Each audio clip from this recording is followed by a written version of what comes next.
प्रिय छात्रों, आप सभी को आपके अपने YouTube चैनल संस्कार कोचिंग सेंटर में स्वागत है। मैं हूं सत्येंद्र सर और आज आप लोगों को क्लास 10th का सब्जेक्ट फिजिक्स का पहला चैप्टर प्रकाश का प्रवर्तन, जिसको रिफ्लेक्शन ऑफ लाइट के नाम से जानते हैं, 13 नंबर क्वेश्चन, स्वच्छ किरण खींचकर गोलीय दर्पण से संबंधित निम्न पदों को परिभाषित करेंगे। इसके पहले मैं 2 वीडियो दर्पण पर डाल चुका हूं, आप लोग उसे देख करके इसे देखते हैं तो और भी अच्छे तरीके से समझ में आएगा। तो आइए मैं पहला इसके गोलीय दर्पण का भाग देखता हूं। जो पहला है वक्रता केंद्र, जिसको सेंटर ऑफ कर्वेचर के नाम से जानते हैं। इसका डिफिनीशन होता है गोलीय दर्पण जिस गोले का भाग होता है उस गोलीय दर्पण के केंद्र को दर्पण का वक्रता केंद्र कहते हैं। इसे प्रायः C द्वारा सूचित किया जाता है। प्यारे बच्चों, यहाँ पर एक गोल आकृति बनाई गई है जिसको हम गोलीय दर्पण कहेंगे, और इस गोलीय दर्पण का जो भाग है या केंद्र है C, इसी C को हम वक्रता केंद्र कहते हैं। यानी इस गोलीय दर्पण का केंद्र को ही हम वक्रता केंद्र कहते हैं। दूसरे नंबर हम देखेंगे ध्रुव, जिसको पोल कहते हैं। दर्पण के सतह के मध्य भाग को ध्रुव कहा जाता है। यानी इस दर्पण के द्वारा हम देखते हैं तो यह M और N इस दर्पण का द्वारक है और इसके ठीक बीच बिंदु P कहलाता है, जिसको हम ध्रुव कहते हैं, और ध्रुव को ही हम P द्वारा सूचित करते हैं क्योंकि P का अर्थ ही होता है पोल, जिसको हम P द्वारा सूचित करते हैं। और इसी ध्रुव के जो P द्वारा ही हम सभी दूरियों को मापते हैं, यानी कि फोकस दूरी, वक्रता त्रिज्या इत्यादि हम इसी के द्वारा हम मापते हैं। यानी कि जितनी भी दूरियां होती हैं वह सभी दर्पण के ध्रुव P के द्वारा ही मापी जाती है। इस पर ध्यान आप लोग दीजिएगा। यानी कि एक बार और डिफिनीशन हम आप लोगों के साथ बोल दे रहे हैं कि दर्पण के सतह के मध्य बिंदु को हम ध्रुव कहते हैं। दर्पण की सभी दूरियां ध्रुव P द्वारा मापी जाती है। दर्पण की ध्रुव को P द्वारा सूचित किया जाता है। वेरी वेरी इंपॉर्टेंट है, इसको आप लोग खूब अच्छे तरीके से ध्यान दीजिएगा, आप लोगों को भूलना नहीं है। एक बात और आप लोगों को बता देना चाहता हूं कि यह ध्रुव को हमेशा आप P के रूप में ही समझना है।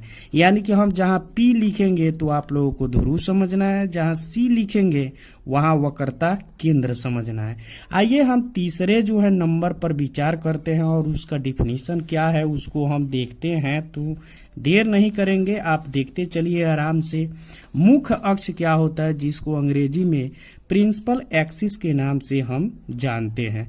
दर्पण के ध्रुव P, यानी कि यहाँ पर हम लोग समझ चुके हैं P है, और वक्रता केंद्र C, यानी कि इसके केंद्र को हम लोग समझ सकते हैं कि इसी को वक्रता केंद्र कहा जाता है। से होकर जाने वाली रेखा को दर्पण का मुख्य अक्ष या इसको प्रधान अक्ष कहा जाता है। ऐसे दर्पण के परावर्तक सतह पर बहुत सारी प्रकाश की किरणें परावर्तित होती है ये या जाती है, परंतु यह रिफ्लेक्टिव होकर के मुख्य अक्ष पर ही अपना फोकस पर केंद्रित होती है और वहां पर वह प्रतिबिंब बनाता है। लेकिन उसको बाद में हम देखेंगे, पहले आराम से छोटे छोटे डिफिनीशनों को हम पढ़ते चलेंगे और उसके बाद जो हम फिगर प्रतिबिंब बनाएंगे अगले जो है चैप्टर में, वह आप लोगों को खास तरीके से रहेगा। तो इसको समझना बेहद आपके लिए जरूरी है। आइए हम एक बार और इस डिफिनीशन को दोहरा देते हैं। यानी कि दर्पण के ध्रुव P और वक्रता केंद्र C से होकर जाने वाली रेखा को हम दर्पण का मुख्य अक्ष कहते हैं। इसको हम प्रधान अक्ष भी कहते हैं। तो इसको भूलना नहीं है। बीचों बीच भाग से, यानी कि वक्रता केंद्र C और P के बीच से होकर के जो रेखा गुजरती है उसी को हम मुख्य अक्ष के नाम से जानते हैं। अब हम लोग चौथा पॉइंट पर विचार करेंगे, वक्रता त्रिज्या। जिसको हम रेडियस ऑफ कर्वेचर के नाम से जानते हैं। दर्पण के ध्रुव P यहाँ पर आप देख रहे हैं और वक्रता केंद्र C के बीच की दूरी जितनी यह दिखाई दे रही है, यानी कि ध्रुव P और वक्रता केंद्र C की बीच की दूरी जो लंबाई दिखाई दे रही है, उसी को हम वक्रता त्रिज्या कहते हैं, यानी इसे हम बड़ा R द्वारा सूचित करते हैं। एक बार और डिफिनीशन के साथ हम लोग ध्यान से पढ़ेंगे इसको कि यह दर्पण के ध्रुव P और वक्रता केंद्र C के बीच की लंबाई दिखाई दे रहा है, उसी को हम वक्रता त्रिज्या के नाम से जानते हैं। 5वां नंबर है मुख्य फोकस, जिसको प्रिंसिपल फोकस के नाम से जानते हैं। इसको बहुत ही इम्पोर्टेंट है, इसको ध्यान से आप लोग देखेंगे, क्योंकि किसी का भी प्रतिबिंब बनता है वह मुख्य फोकस पर ही बनता है। यानी दर्पण के ध्रुव P यहाँ पर है और वक्रता केंद्र C के मध्य बिंदु को मुख्य फोकस कहते हैं। यानी कि वक्रता केंद्र C होगा और दर्पण के ध्रुव P के ठीक बीच के बिंदु को हम फोकस कहते हैं या मुख्य फोकस कहते हैं। किसी भी वस्तु का प्रतिबिंब इसी पर बनता है, मुख्य फोकस पर बनता है। इसे प्राय बड़ा F द्वारा सूचित किया जाता है। तो मोस्ट इंपोर्टेंट है, एक बार और हम इसको दोहरा दे रहा है। दर्पण के ध्रुव P और वक्रता केंद्र C के मध्य बिंदु को यानी बीच के बिंदु को ही हम मुख्य फोकस कहते हैं। इसे प्राय बड़ा F द्वारा सूचित किया जाता है। 2 और डिफिनीशन है, हम लोग उसको ध्यान से पढ़ेंगे क्योंकि उससे आप लोगों का प्रश्न काफी बनता है। तो आइए अब हम उसके बारे में आप लोगों को बताना चाहेंगे, क्योंकि आपको बहुत ही जरूरी है उसको समझना। क्योंकि गोलीय दर्पण के जब भी हम प्रकाश की किरणों को गुजारेंगे तो आप उसको आसानी से समझ पाएंगे। यदि इन परिभाषाओं को आप लोगों को परीक्षा में अगर पूछता है तो आप लिख भी सकते हैं या चित्र के द्वारा उसको समझा भी सकते हैं किसी को।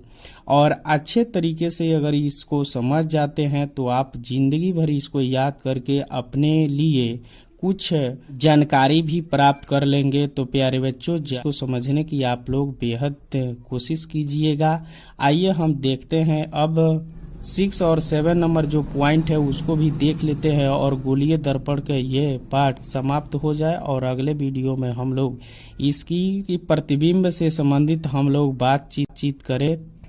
प्यारे बच्चों, 6 नंबर है फोकल लेंथ, जिसको फोकस दूरी कहते हैं। दर्पण के मुख्य फोकस F यहाँ पर अभी बताए हैं तथा ध्रुव P यहाँ पर है के बीच की दूरी को फोकस दूरी या फोकसांतर कहते हैं। वेरी वेरी इंपॉर्टेंट है, सिंपल है। मुख्य फोकस F और दर्पण के ध्रुव P के बीच की दूरी को हम फोकस दूरी कहते हैं। इसको छोटा f द्वारा सूचित करते हैं, बड़ा F द्वारा मुख्य फोकस को सूचित करते हैं।